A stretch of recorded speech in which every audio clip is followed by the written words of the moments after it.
चरक संहिता के अध्ययन हेतु आप सभी का स्वागत है। आज हम चरक संहिता के निदान स्थान का 7वां अध्याय उन्माद निदान अध्याय को प्रारंभ कर रहे हैं।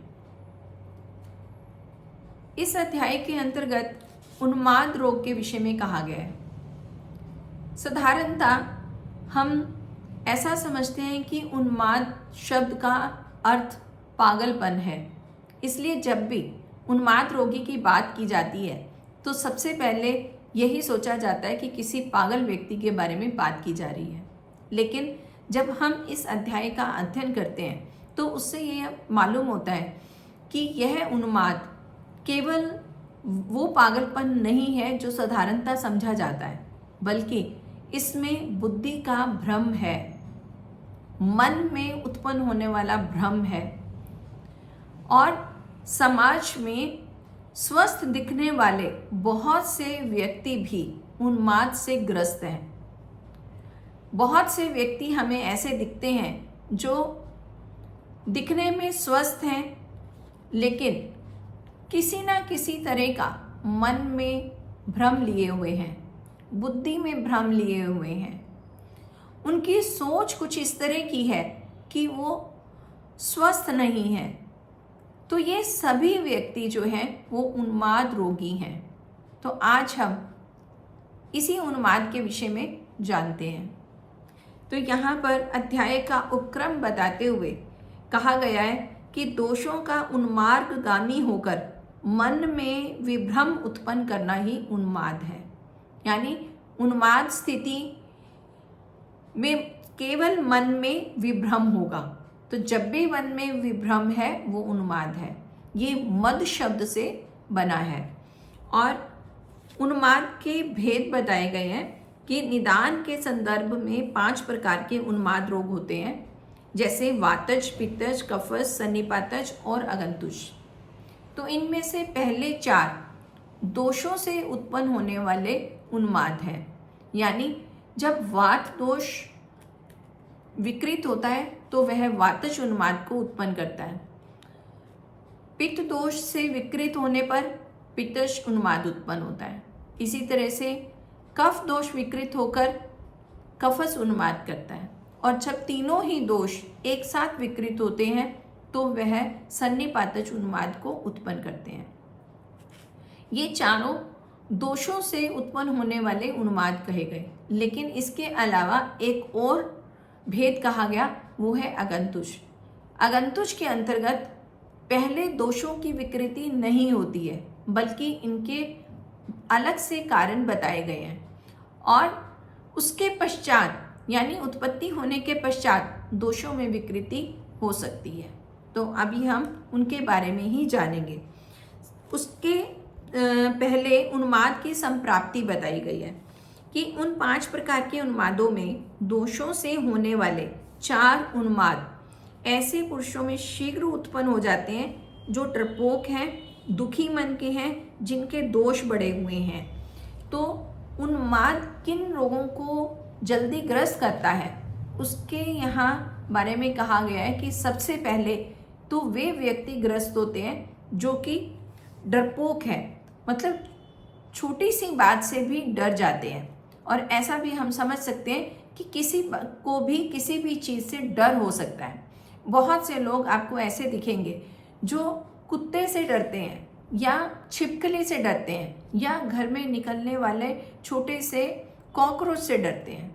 इसके अलावा परिस्थितियों से भी डरते हैं कि किसी को बाहर से आना है, या हम ऐसा मान लें कि कोई भी व्यक्ति, कोई रिश्तेदार प्लेन से या जहाज से आने वाला है, लेकिन मन में उनके विचार उत्पन्न होते हैं कि वो पहुंच पाएगा या नहीं पहुंच पाएगा, उसका कहीं एक्सीडेंट तो नहीं हो जाएगा।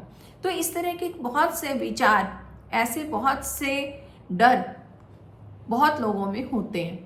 तो इस तरह के जो डरने वाले व्यक्ति हैं उनमें ये स्थिति जल्दी उत्पन्न होती है, यानी मन में भ्रम जल्दी उत्पन्न होता है।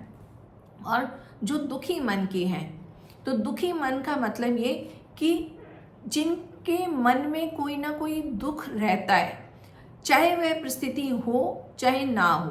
अगर कोई परिस्थिति है तो परिस्थितिवश वह दुखी है, लेकिन बहुत बार ऐसा भी होता है कि परिस्थितियाँ उतनी बुरी नहीं होती हैं जितना वो दुखी रहता है।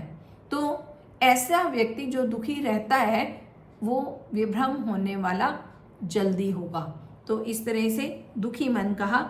और जिनके दोष बढ़े हुए हैं, तो दोषों के अनुसार तो 4 उन्माद कहे गए हैं, वातज, पित्तज, कफज और सन्निपातज।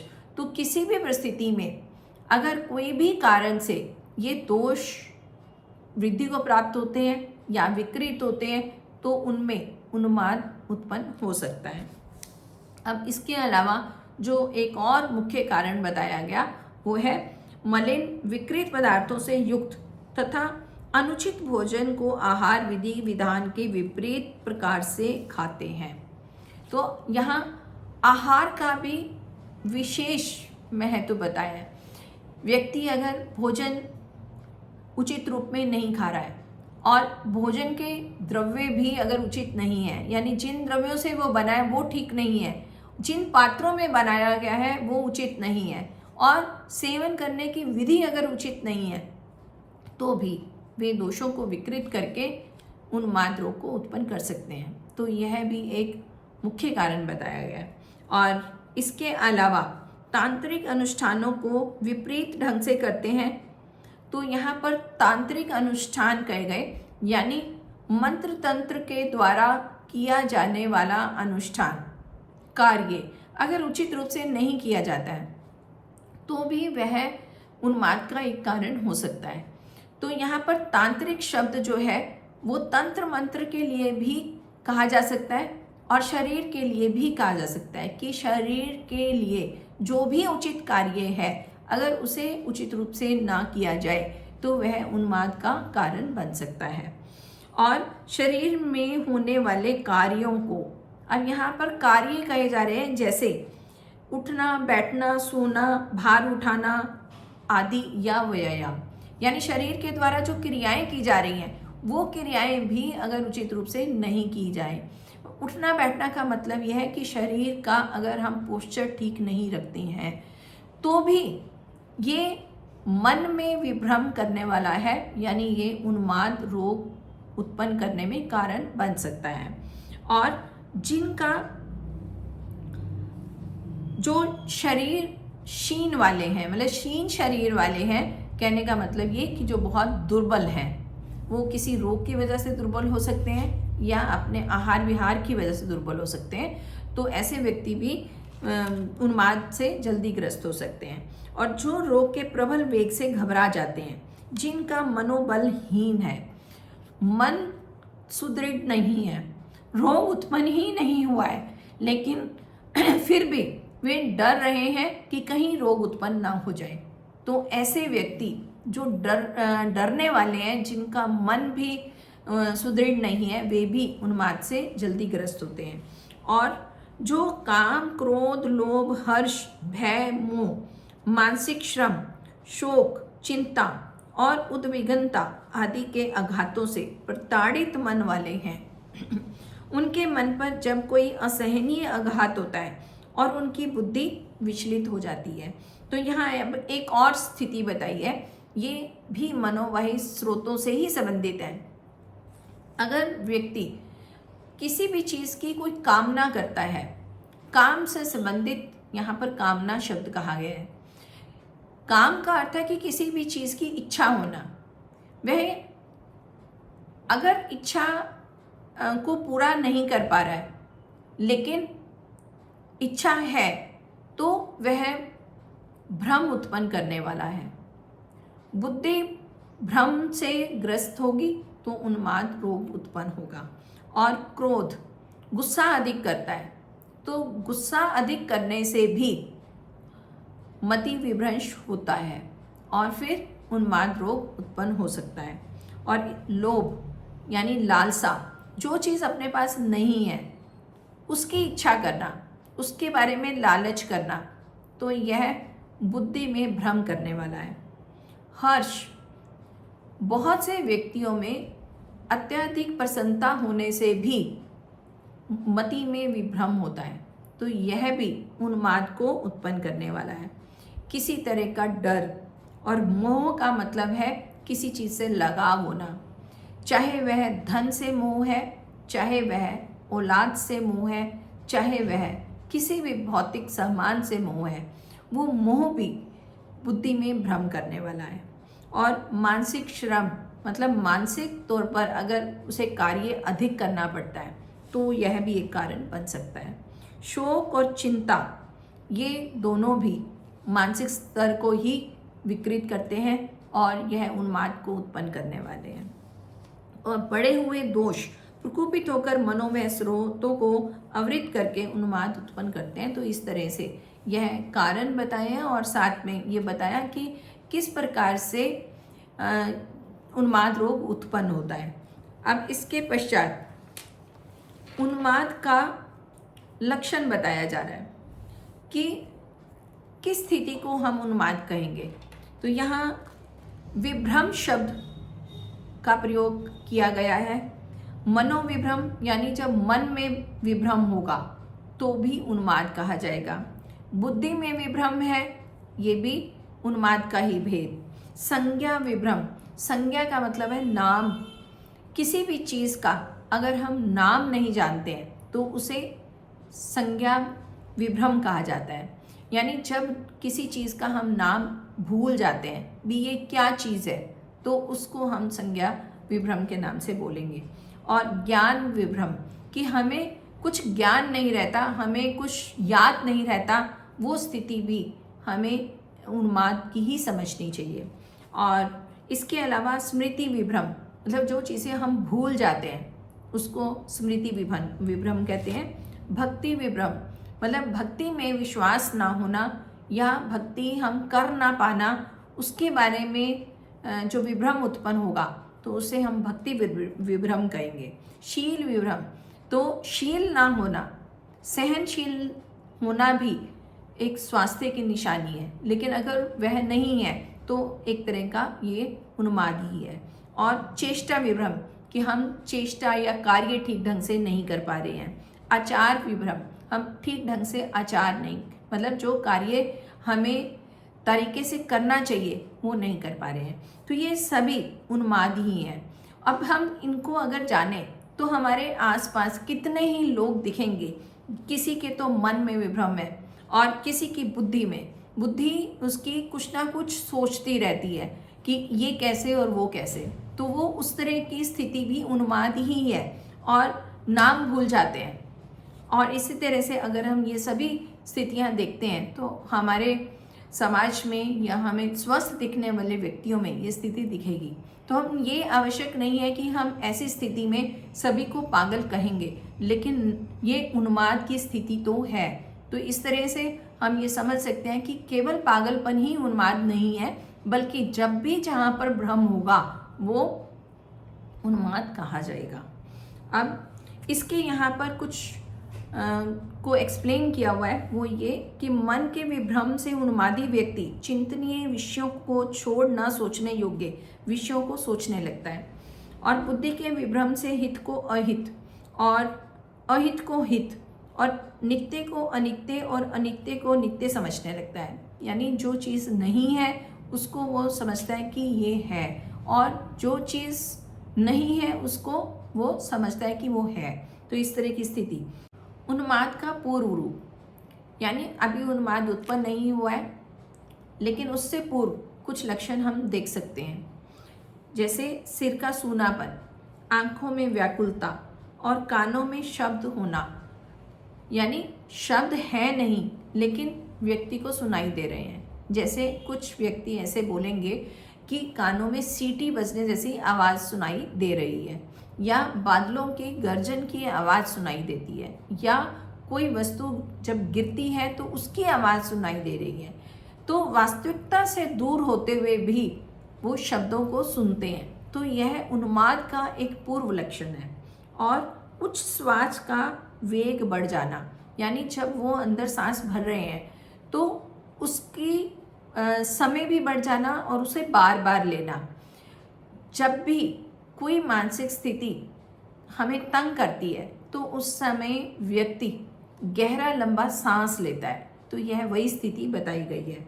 और मुख से लार का टपकना और भोजन में इच्छा का ना होना और अरोचक होना, यानी भोजन खा भी रहा है लेकिन उसे अच्छा नहीं लग रहा है, और अपचन होना, खाने का पचन भी नहीं हो रहा है, और हृदय में स्तब्धता होना, और बिना किसी प्रसंग के कहीं ध्यान लग जाना, कुछ भी सोचने लगेगा, कोई ध्यान किसी चीज़ में लगा लेगा, तो यह पूर्व रूप है।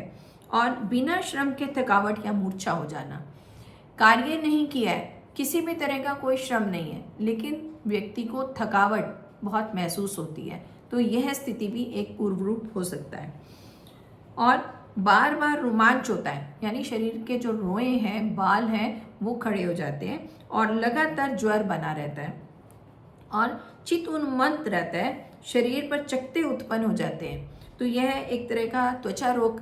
लेकिन यहाँ उन्माद के पूर्व रूप में कहा गया है कि बिना किसी और कारण के शरीर पर चकत्ते दिखाई देने लगते हैं, तो यह भी एक उन्माद की पहले की स्थिति है। और अर्दित के रोग की तरह रोग के प्रभाव से मुखाकृति का टेढ़ा होना, अर्दित का मतलब है फेशियल पैरालिसिस। जिस व्यक्ति को उन्माद रोग उत्पन्न होने वाला है या उसके पूर्व रूप में व्यक्ति अपने चेहरे की आकृति इस तरह से बनाता है जैसे किसी को फेशियल पैरालिसिस हो जाता है, यानी उसके चेहरे की आकृति टेढ़ी हो जाएगी, तो यह फेशियल पैरालिसिस नहीं है बल्कि उन्माद का पूर्व रूप है। और स्वप्न में चक्कर लगाने वाले, चलते हिलते डुलते कांपते अस्थिर रूपों का दिखाई देना जो विकृत और बुरे होते हैं, यानी वो सपनों में इस तरह से देखेगा कि जो डराने वाले होंगे, विकृत होंगे, वो अगर इस तरह से देखता है तो यह भी उन्माद का पूर्व रूप है। और स्वप्न में तेल फेरने जैसे कोलू पर चढ़ना और बवंडर आदि में पड़कर इधर उधर फेंका जाना, गंदे जल के भंवर में डूबना और आंखों में निकल जाना, ये सब बातें स्वप्न में दिखाई देती हैं, जिन्हें दोषस उन्माद के पूर्व रूप समझना चाहिए। तो ये कुछ परिस्थितियाँ ऐसी भी बताई हैं जो है नहीं, लेकिन व्यक्ति सपने में ऐसा दिखता है, तो ये हम कुछ ऐसे लक्षण मानेंगे कि जो उन्माद रोग की तरफ इंगित करेंगे। और इसके पश्चात अब दोषों के अनुसार उत्पन्न होने वाले उन्माद के लक्षण बताए जा रहे हैं। सबसे पहले वातज उन्माद के लक्षण कहे गए हैं कि उक्त पूर्व रूपों के प्रकट होने के बाद उन्माद रोग प्रकट हो जाता है। और उन्माद के विशेष लक्षण इस प्रकार है, जैसे रोगी सर्वदा चलते रहता है, यहाँ पर वायु की अधिकता है, तो वायु से संबंधित लक्षण सभी दिखाई देंगे, क्योंकि वायु अधिकता है तो इसलिए वह एक जगह पर बैठेगा नहीं, बल्कि वो चलता फिरता रहेगा। और अकारण ही आँख, कंधा, भौं, होंठ, हनु, हाथ और पैर को नचाता है, तो शरीर के किसी भी अंग को वो हिलाएगा, क्योंकि वात प्रकोपित है, तो वो किसी भी तरह का अंग को हिलाना डुलाना कार्य करेगा।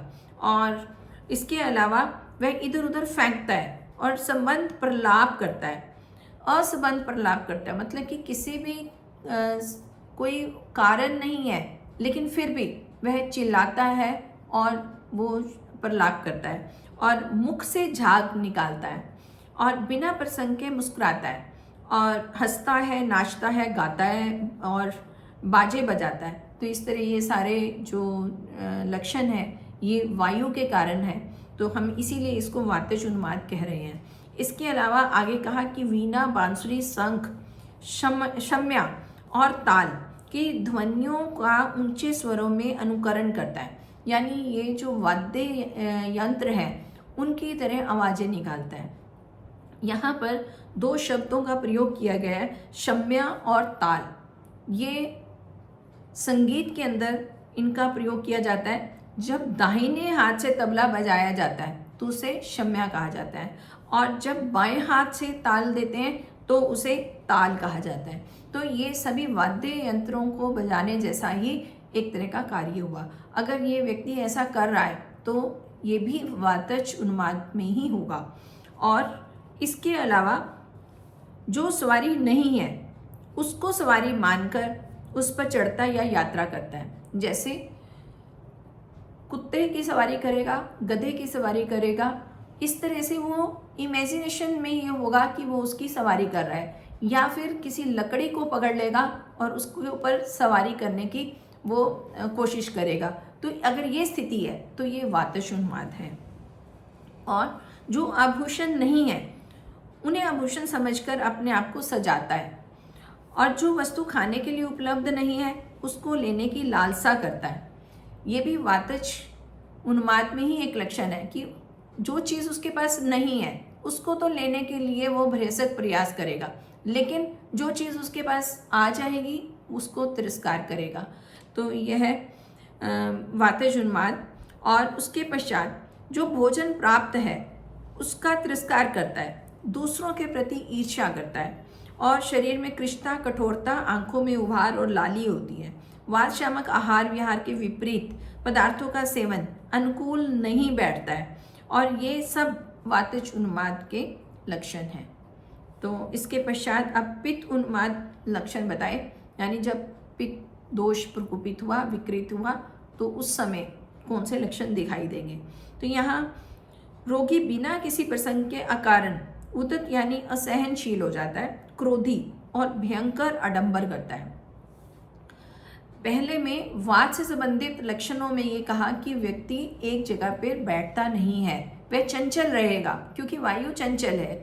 अब पित्त प्रकोपित हुआ है तो पित्त प्रकोपित होने से वो क्रोधी बनेगा, अहंकार करेगा, भयंकर आडंबर करता है, तो और वो गुस्सा जो है वो भी करेगा, और शस्त्र से, मिट्टी के ढेले से, कोड़े से, लकड़ी से और मुट्ठी बांधकर अपनों योग्य प्रायों को मारता है। क्योंकि पित्त प्रकोपित है तो इस समय वह दूसरों पर भी गुस्सा करेगा और उनको मारने का प्रयास करेगा, और वह भागता है और छाया, शीतल जल और शीतल भोजन की इच्छा करता है। क्योंकि शीतल पित्त के विपरीत है, पित्त प्रकोपित है तो यह पित्त के विपरीत ठंडी चीज़ों का सेवन करने की इच्छा करेगा, और शरीर में बार बार तापमान बढ़ जाता है, और आंखें ताम्र वर्ण की, हरी हरिद्रा वर्ण की और फूली हुई होती हैं, और पित्त शामक पदार्थों के विपरीत पदार्थों का सेवन अनुकूल नहीं पड़ता है। ये पित्त उन्माद के लक्षण कहे गए हैं। अब इसके पश्चात कफ उन्माद के लक्षण कहे, यानी जब कफ दोष विकृत है, यह व्यक्ति एकांत में बैठता है। अब एकांत और बैठना दो चीजें कही। वात में वो चंचल है, इधर उधर जाए, लेकिन यहाँ पर वह एकांत में और बैठता है, मतलब वो एक तरह की अपनी क्रियाओं को कम करता है और शांत और चुप रहता है, थोड़ा ही चलता है। उसके मुख से लार और नासिका से नासा मल निकलता रहता है, यानी यहाँ पर कफ के लक्षण दिखाई दे रहे हैं। और अन्न की रुचि नहीं होती है, एकांत में रहना चाहता है, सफाई नहीं पसंद करता और नित्य सोता रहता है, मतलब वो ज़्यादा समय उसका सोने में निकलेगा। ऐसा कहा जाता है कि जब भी कफ प्रकोपित होता है तो व्यक्ति आलसी हो जाता है, तो यहाँ पर वही लक्षण दिखाई दे रहे हैं। और मुख पर शोथ होता है, मुख पर सूजन हो जाएगी, और उसकी आंखें सफ़ेद, निश्चल और कीचड़ बड़ी होती है, यानी जो आंखों का मल है वो भी ज़्यादा होगा। और कफ शामक आहार विहार के विपरीत पदार्थों के सेवन अनुकूल नहीं पड़ता है। तो ये सब कफज उन्माद के लक्षण होते हैं। तो हम किसी भी व्यक्ति में और किसी भी भ्रम में, चाहे वह मनोभ्रम है, बुद्धि विभ्रम है, संज्ञा विभ्रम है, ज्ञान विभ्रम है, या स्मृति या भक्ति विभ्रम, शील विभ्रम, चेष्टा विभ्रम, आचार विभ्रम, ये इन सभी में अगर हम उनके लक्षणों को देखेंगे तो उससे हम ये पहचान पाएंगे कि ये वातज है, पित्तज है या कफज है। और इसके अलावा अब त्रिदोषज उन्माद लक्षण बताए हैं कि तीनों दोषों के लक्षण जब एक ही रोगी में हों तो उसे सन्निपातज उन्माद जानना चाहिए। जब तीनों दोष प्रकोपित होकर विकृत हो गए तो उस समय जो उन्माद उत्पन्न हुआ है उसे त्रिदोषज कहेंगे। तो इसमें तीनों ही दोषों के लक्षण दिखाई देंगे, और उसे कुशल चिकित्सक असाध्य कहते हैं। मतलब ये जब तीनों दोष प्रकोपित हो गए हैं तो उस समय स्थिति जो है वो साध्य नहीं होगी, वो जल्दी से हम उसकी चिकित्सा नहीं कर पाएंगे। तो यहाँ ये विशेष तौर पे कहा गया है। और दोषज उन्मादों का अब चिकित्सा सूत्र बताया गया है। दोषज उन्मादों का मतलब हुआ कि जहाँ पर वात पित्त कफ विकृत हुए हैं, उससे उत्पन्न होने वाला जो उन्माद होगा उसका चिकित्सा सूत्र इस तरह रहेगा कि जो 3 प्रकार के उन्माद साध्य हैं, यानी वातज, पित्तज और कफज, उनकी चिकित्सा कही जा रही है। स्नेहन, स्वेदन, वमन, विरेचन, अस्थापन, अनुवासन और उपशमन, नस्यकर्म, धूमपान करना, अंजन लगाना, ये सभी पंचकर्म है, यानी व्यक्ति का शोधन करना होगा। और नाक में औषधि की रस की बूंद टपकाना, प्रधमन भी एक तरह का नशे ही है, और मालिश करना, लेप लगाना, सिर पर जलधारा गिराकर स्नान करवाना, पतला चंदन आदि का लेप लगाना, ये सभी हम पंचकर्म के अंतर्गत जान सकते हैं। लेकिन इसके पश्चात जो कहा गया है वो है मारना और बांधना। अगर व्यक्ति ज़्यादा चंचल हो रहा है, इधर उधर भाग रहा है या हिंसक हो रहा है, तो ऐसी स्थिति में व्यक्ति को बांधना भी पड़ता है और कमरे में बंद कर देना। यहाँ दोनों परिस्थितियों में अंतर है। बांधना का अर्थ है कि व्यक्ति के हाथों और पैरों को बांध देना, और कमरे में बंद करना का मतलब है कि व्यक्ति को कमरे में ही रहने देना, उसको नहीं बांधना, लेकिन उसको एकांत में रखना। तो ये परिस्थितियाँ। और डराना, कभी कभार अगर किसी को कोई विभ्रम हो रहा है, जैसे कि अगर किसी को बुद्धि विभ्रम हो गया, तो उसे अगर हल्का सा डराया जाता है तो वह व्यक्ति ठीक हो जाता है। तो यहाँ पर वही कहने का भाव है। और आचार्य उत्पन्न करना, तो अचानक से हम कोई चीज़ उसे अलग से दिखा देते हैं तो वह उसको हैरानी से देखता है और उसकी जो विभ्रम है वो ठीक हो जाता है। और बातों में भुलवाना, और कभी कभार किसी भ्रम को हम बातों में उलझा कर भी चिकित्सा कर सकते हैं, यानी उसका ध्यान वहाँ से हटा देना है। अगर रोगी अपने ध्यान से भटक जाएगा तो उसका उन्माद ठीक हो जाएगा। और उपवास करवाना, सीरावेद करना, सीरावेद से भी कुछ मात्रा रक्त की निकाल दी जाती है, उससे भी ये उन्माद की चिकित्सा होती है। और दोषानुसार आहार खिलाना, वात पित्त कफ, इनमें से जो भी विकृत है उसके अनुसार आहार योजना करने से भी उन्माद रोग ठीक होता है। और अन्य जो कुछ भी चिकित्सा निदान के विपरीत हो उसका प्रयोग करना चाहिए। कहने का भाव ये कि दोषों के अनुसार चिकित्सा करें तो उन्माद में चिकित्सा की जा सकती है। उन्माद चिकित्सा का उपसंहार बताया गया है कि उत्तम चिकित्सक को चाहिए कि दोष से उत्पन्न साध्य उन्मादों की चिकित्सा इन विधि पूर्वक क्रियाओं के द्वारा संपन्न करें जो कि ऊपर बतलाई गई हैं। अब अगंतुष उन्माद का निदान बताया गया है। अब ये अलग भेद है, उसके विषय में कहा गया कि दोषों से उत्पन्न होने वाले उन्मादों की अपेक्षा जिस उन्माद का कारण पूर्व रूप वेदना उपशय भिन्न हो उसे अगंतुष उन्माद कहते हैं। यानी यहाँ पर दोषों की स्थिति नहीं है लेकिन रोग उत्पन्न हो रहा है, तो इस तरह का अगंतुष उन्माद कहा जाएगा। कुछ विद्वान पूर्व जन्मकृत पूरे कर्मों को अगंतुष उन्माद का कारण मानते हैं। यहाँ पर कुछ विद्वान ऐसे कहते हैं कि जो भी इस प्रकार का उन्माद होगा वो व्यक्ति के पूर्व जन्मों के किए गए कर्मों के प्रभाव के कारण होगा। और भगवान पुनर्वसु आत्रेय का कहना है कि अगंतुष उन्माद का कारण प्रज्ञा अपराध ही है। तो यह विशेष तौर पर जानने वाली बात है कि उन्माद और वो भी अगंतुष उन्माद का मुख्य कारण प्रज्ञा अपराध बताया गया है। प्रज्ञा का अर्थ बुद्धि, यानी जानबूझकर जो व्यक्ति अपराध करता है वही अगंतुष उन्माद का कारण है। तो इसमें हम ऐसा समझें कि व्यक्ति अगंतुष उन्माद के लिए स्वयं ही जिम्मेदार है। तो इसको आगे कहा कि प्रज्ञा अपराध से ही मनुष्य, देवता, ऋषि, पितृ, गंधर्व, यक्ष, राक्षस, पिशाच, गुरु, वृद्ध, सिद्ध, आचार्य, पूजनीय व्यक्तियों का अपमान कर अहित और अनुचित आचरण करता है। या अन्य किसी बुरे कर्म को करता है तो देवता आदि अपने कर्मों से प्रताड़ित उस व्यक्ति को उन्मादी बना देते हैं। कहने का भाव ये है कि ये सभी यानी जो देवता, ऋषि, पितृ, गंधर्व, यक्ष, राक्षस आदि कहे गए हैं वो कभी भी बिना किसी कारण के किसी भी स्वस्थ व्यक्ति को उन्मादी नहीं बनाते हैं, उनको उन्माद रोग नहीं देते हैं। लेकिन जब व्यक्ति प्रज्ञा अपराध करके इनको अपमानित करता है या फिर इनसे अनुचित व्यवहार करता है तभी इनसे ये अगंतुष उन्माद मिलता है। तो ये बहुत ही जानने वाली बात कही गई है कि केवल प्रज्ञा अपराध ही अगंतुष उन्माद का कारण है।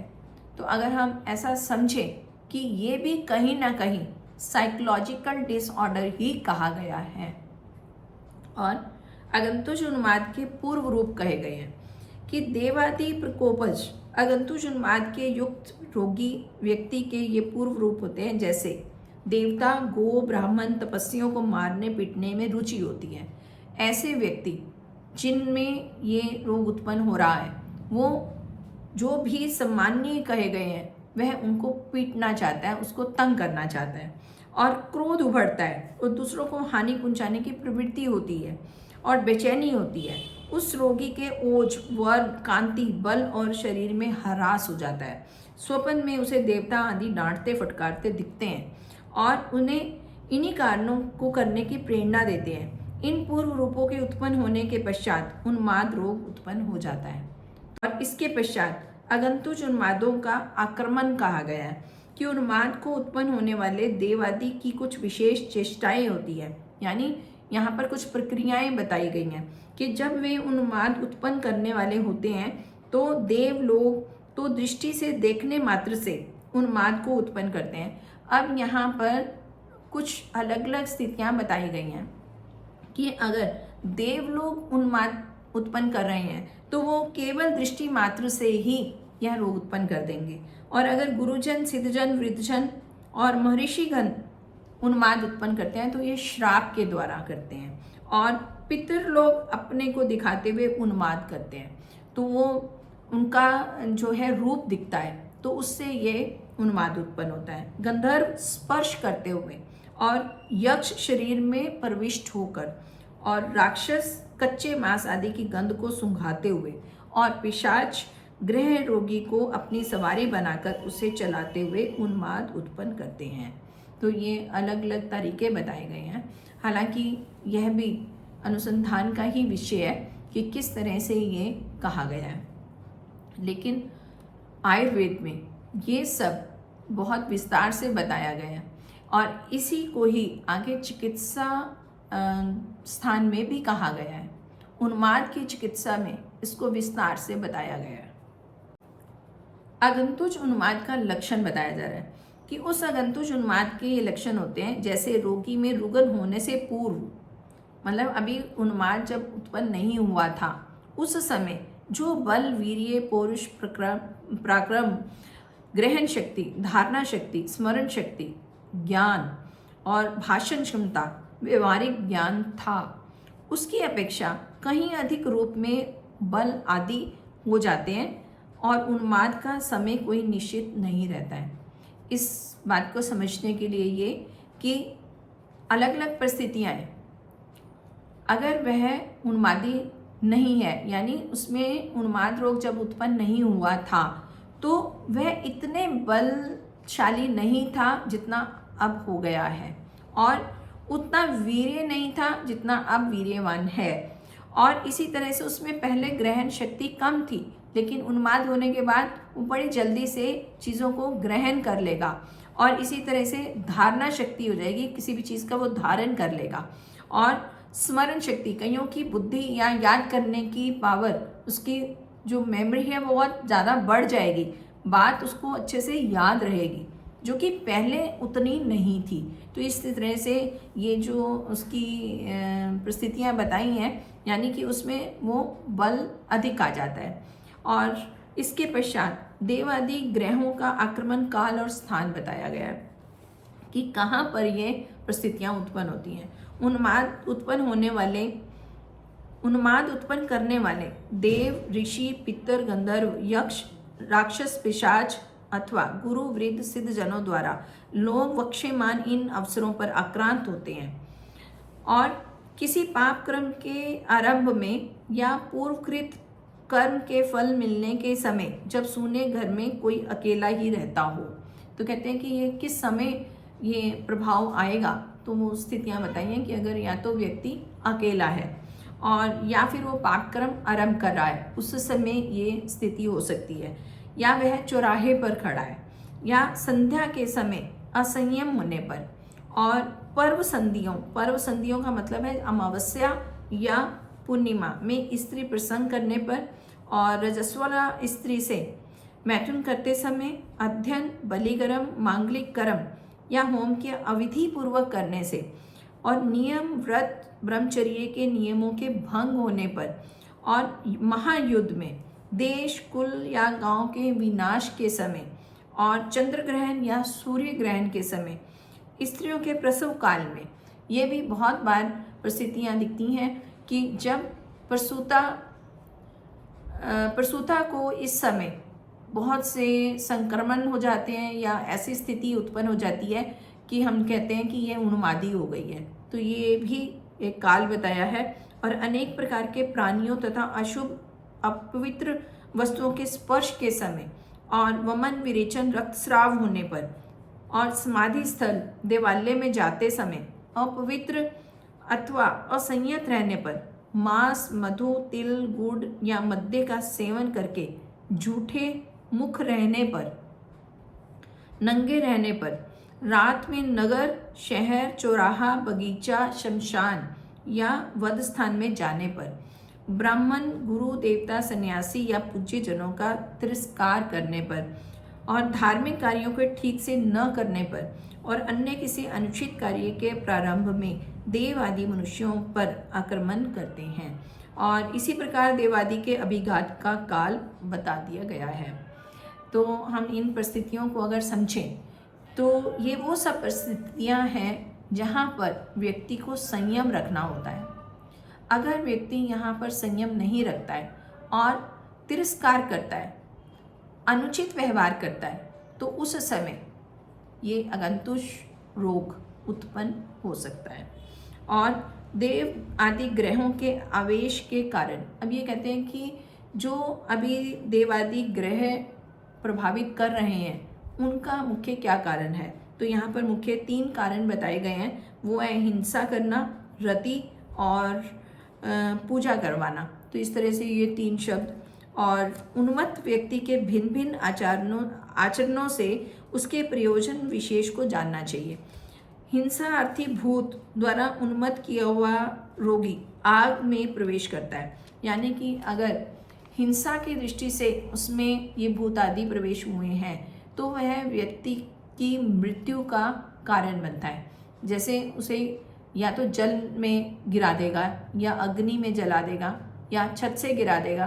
तो इस तरह की स्थिति बन जाएगी कि वह अपने आप को मार देगा, तो मृत्यु का ये कारण बनेगा। और वह इसमें बताया कि जल में डूबता है, ऊंची भूमि से नीचे कूदता है, शस्त्र, कोड़ा, काट, ढेला आदि मुक्के से अपने आप को मारता है। अन्य भी ऐसी चेष्टाएं करता है जिससे प्राण नाश हो जाए। इस प्रकार के उन्माद को असाध्य जानना चाहिए, यानी ये भी लाइलाज है। और शेष 2 प्रकार के उन्माद साध्य होते हैं जिनका उपचार करके भूतों के अनुकूल करने से रोग ठीक हो जाता है। और साध्य उन्मादों की चिकित्सा सूत्र बताई गई है। रति और पूजा की इच्छा से पकड़ने वाले भूतों को शांत करने के लिए ये साधन है। ये है मंत्र प्रयोग, औषध प्रयोग, मणि धारण, मांगलिक कार्य, बलि, उपहार, नियम, व्रत, प्रायश्चित, उपवास, स्वस्ति वाचन, प्रणाम करना और स्थान का परित्याग आदि। तो ये कुछ तरीके बताए गए। ये चिकित्सा स्थान में भी हम जानेंगे, लेकिन यह आयुर्वेद में बताए गए हैं। आधुनिक साइंस इसके विपरीत हो सकती है, लेकिन आयुर्वेद में इसको माना गया है और इसके द्वारा चिकित्सा बताई गई है। निज और अगंतुज उन्माद का परस्पर संबंध बताया गया है। ये 5 प्रकार के उन्माद निज और अगंतुज भेद से अथवा साध्य असाध्य भेद से विभाग किए जाने पर 5 प्रकार के होकर भी ये 2 प्रकार के होते हैं। जो 5 प्रकार के उन्माद बताए गए हैं, जिनमें से 4 दोषज हैं और 1 आगंतुज है, उसके विषय में कहा कि मुख्यतः ये 2 ही प्रकार के हैं, दोषज हैं या फिर आगंतुज है। और पूर्व में किए गए कारणों के संसर्ग से ये दोनों परस्पर एक दूसरे के संबंध हो जाते हैं, तब इनका मिला जुला रूप, पूर्व रूप और लक्षण देते हैं। दोनों जब मिल जाएंगे तो इनके लक्षण और पूर्व रूप भी मिले जुले होंगे। इनमें से यदि निज उन्माद और अगंतुज उन्माद दोनों असाध्य हों, मतलब जो लाइलाज है, तो उनका संसर्ग हो तो वह संसर्गज उन्माद भी असाध्य होगा। दोनों अगर मिल गए हैं तो उनकी भी चिकित्सा हम नहीं कर पाएंगे। और साध्य और असाध्य इन दोनों का संसर्ग हो तो भी वह असाध्य ही होगा। और दोनों ही उन्माद यदि साध्य हों तो उनका संसर्ग भी साध्य होता है। तो इस प्रकार के संसर्ग की चिकित्सा भी निज और अगंतुज दोनों की दृष्टि से मिश्रण करके ही की जानी चाहिए। तो हम संक्षेप में ऐसा समझ सकते हैं कि जो असाध्य हैं, अगर वो आपस में मिलेंगे तो वो असाध्य ही रहेंगे, और अगर एक साध्य और दूसरा असाध्य मिल जाते हैं तो भी वह असाध्य ही हो जाएगा, उसकी भी चिकित्सा नहीं कर पाएंगे। लेकिन अगर 2 उन्माद जो कि साध्य हैं वो मिल जाएंगे तो उनकी हम चिकित्सा कर सकते हैं, वह साध्य है। तो ऐसा यहाँ पर कहा गया है। आगंतुज उन्मादों के कारण स्वकर्म, कहने का मतलब है कि अपने ही कर्म उन्माद को उत्पन्न करने वाले हैं। जो व्यक्ति अपने दुष्कर्मों के फलस्वरूप भोगे जाने वाले क्लेशों को नहीं भोग रहा है, उसे देवता, गंधर्व, पिशाच, राक्षस या कोई भी ग्रह कष्ट नहीं देते हैं। कहने का मतलब ये कि अगर कोई व्यक्ति ने कोई दुष्कर्म किया ही नहीं है तो उसे ये कोई भी कष्ट नहीं देंगे। और जो मनुष्य अपने कर्मों के कारण कष्ट भोग रहा है, मतलब उसने गलत कार्य किए हैं, तो ऐसे मनुष्य को देवादि ग्रह आदि कष्ट देते हैं। तो यह कष्ट देवादि ग्रहों के कारण नहीं होता, क्योंकि अपने अशुभ कर्मों से उत्पन्न उन्माद में देवादि देवता भी उसी रोगी व्यक्ति के अशुभ कर्मानुसार ही उसे कष्ट देते हैं। जिस प्रकार का उसने कार्य किया है, दुष्कार्य किया है, तो उसके अनुसार ही उसे फल मिल रहा है, तो उसके अनुसार ही उसे उन्माद रोग भी उत्पन्न हो रहा है। और इसलिए अपने प्रज्ञा अपराध से होने वाले रोग के कारण विद्वान व्यक्ति को चाहिए कि देवताओं, पितरों और राक्षसों को दोष ना दे और उन्हें रोग का कारण ना कहे। कहने का मतलब ये कि व्यक्ति को अपने कर्मों की तरफ ध्यान देना है और एक उचित आचरण को ग्रहण करना है, किसी का तिरस्कार नहीं करना है, किसी को किसी भी तरह का कष्ट नहीं देना है। अगर व्यक्ति कोई कष्ट नहीं देगा तो उसे कष्ट मिलेगा भी नहीं। तो ये सार रूप में यहाँ पर यही कहा गया है। और इसी को ही दोबारा से कहा गया है कि सुख दुख का कर्ता स्वयं मनुष्य है। मनुष्य को अपने सुख दुख का कर्ता स्वयं को ही मानना चाहिए। अतः कल्याणकारक उत्तम मार्ग का अवलंब करें और देवता आदि से न डरें। यानी अगर हम कार्य गलत नहीं करेंगे तो देवता भी हमें कष्ट नहीं देंगे। देवता तो हमें सुख देने वाले हैं, तो इसलिए हमें किसी देवता से नहीं डरना है।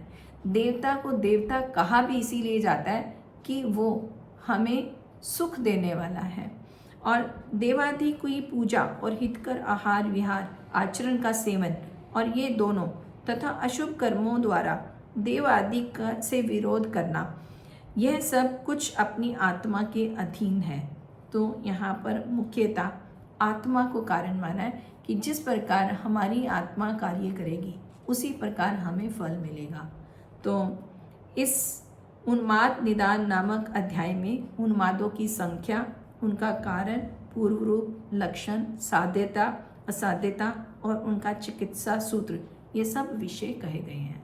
और इन सब से व्यक्ति को या चिकित्सक को ये समझना होगा कि उन्माद या बुद्धि भ्रम बहुत प्रकार का है और इसके अंतर्गत बहुत प्रकार के रोगी मिलेंगे और उसके दोषों को जानकर, उसके आगंतुक उन्माद को जानकर चिकित्सा की जाएगी तो ही चिकित्सा सफल होगी। तो हम अगली कक्षा में अगला अध्याय अपस्मार निदान को जानेंगे। यह एक अलग से रोग कहा गया है। और तब तक के लिए आप सभी को सादर नमस्ते।